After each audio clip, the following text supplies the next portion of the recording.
बोलिए पुरुषोत्तम भगवान की जय। नमस्ते महामाया चैनल में आज आपका एक बार फिर से स्वागत है। आज मैं आपके लिए लेके आई हूँ पुरुषोत्तम मास में सुनने वाली दो देवरानी जिठानी की कहानी। कहते हैं भक्ति में शक्ति होती है, तो सुनिए, इसका परिचय भी आपको मिल जाएगा। एक नगर में दो देवरानी जिठानी थी। देवरानी पूजा पाठ करती थी, मंदिर जाती, दान धर्म करती।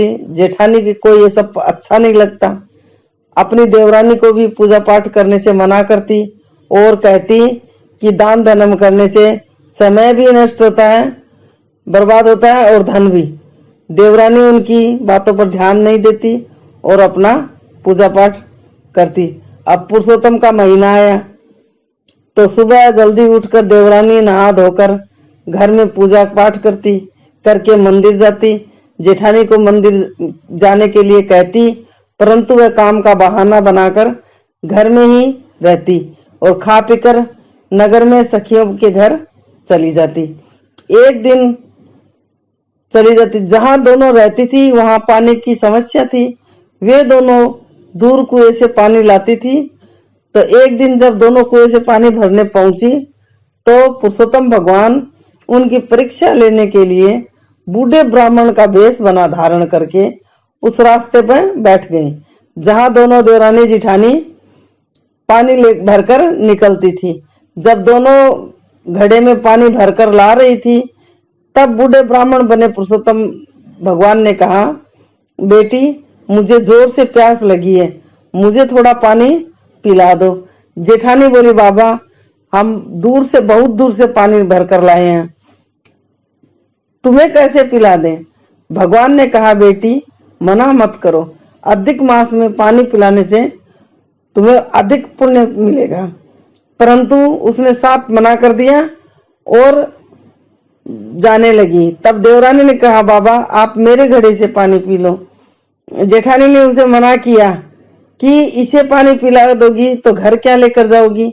वह बोली, भाभी साहब मैं फिर से जाकर कुएं से पानी भरकर लाऊंगी। उसी प्रकार कहकर उस बूढ़े ब्राह्मण बने भगवान को पानी पिला दिया और अब वह पानी भरने जाती तो रोज बूढ़े बाबा को पानी पिलाती और उनके घर में छोटा मोटा काम भी कर देती। ऐसे ही करते करते पुरुषोत्तम महीना का अंतिम दिन आया। उस दिन भी दोनों देवरानी जिठानी कुएं से पानी भरकर ला रही थी। तब ब्राह्मण बने पुरुषोत्तम भगवान बोले, बेटी आज मैं वापस गांव जा रहा हूं, जाने से पहले मैं तुम्हें कुछ देना चाहता हूं। जेठानी बोली, केवल इसे ही दोगे, मुझे नहीं दोगे। ब्राह्मण ने कहा, हाँ हाँ तुम्हें भी दे दूंगा, तुम भी चलो मेरी कुटिया पर। देवरानी जिठानी ब्राह्मण के साथ उनकी कुटिया पर आ गई। वहां जाकर ब्राह्मण ने कहा, तुम दोनों कुटिया के अंदर जाओ, अंदर दो घड़े रखे हैं, एक के घड़ा ले लो। दोनों अंदर गई तो देखा एक घड़ा मिट्टी का तथा दूसरा घड़ा सोने का रखा है। जेठानी ने लपक कर सोने का घड़ा उठा लिया। देवरानी के पास मिट्टी का घड़ा रहा। दोनों घड़े लेकर जब बाहर आई तो ब्राह्मण बने पुरुषोत्तम भगवान बोले, अपने अपने घड़े को सुबह स्नान करके खोलना, तुम्हें तुम्हारे कर्मों के अनुसार फल मिल जाएगा। दोनों बूढ़े बाबा को प्रणाम करके घर के लिए निकल गई। जेठानी बहुत खुश थी, उसके पास तो सोने का घड़ा था। घर पहुंचकर जेठानी ने अपना घड़ा चोरी के डर से छिपाकर रख दिया। देवरानी ने अपने घड़े को घर के मंदिर में रख दिया। दूसरे दिन जेठानी सुबह जल्दी उठ गई। पूजा पाठ तो करती नहीं थी, इसलिए स्नान करके घड़े को खोला तो देखा कि वह घड़ा मिट्टी का है और उसमें राख भरी है। देवरानी ने स्नान किया, फिर पूजा पाठ करके अपने घड़े को खोला तो देखा वह घड़ा सोने का है और उसमें हीरे मोती सोने चांदी के सिक्के। वह तो उस दिन ही धनवान हो गई। जेठानी देवरानी के पास आई बोली यह घड़ा तो मेरा है, तुमने चुरा लिया है।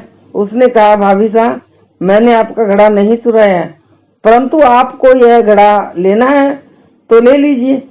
जेठानी ने मिट्टी का घड़ा नहीं रखकर वहीं रख दिया और सोने का घड़ा पकड़कर घड़ा लेकर जाकर घर में छुपा दिया। दूसरे दिन स्नान करके घड़ा खोला तो उसमें कंकर पत्थर निकले।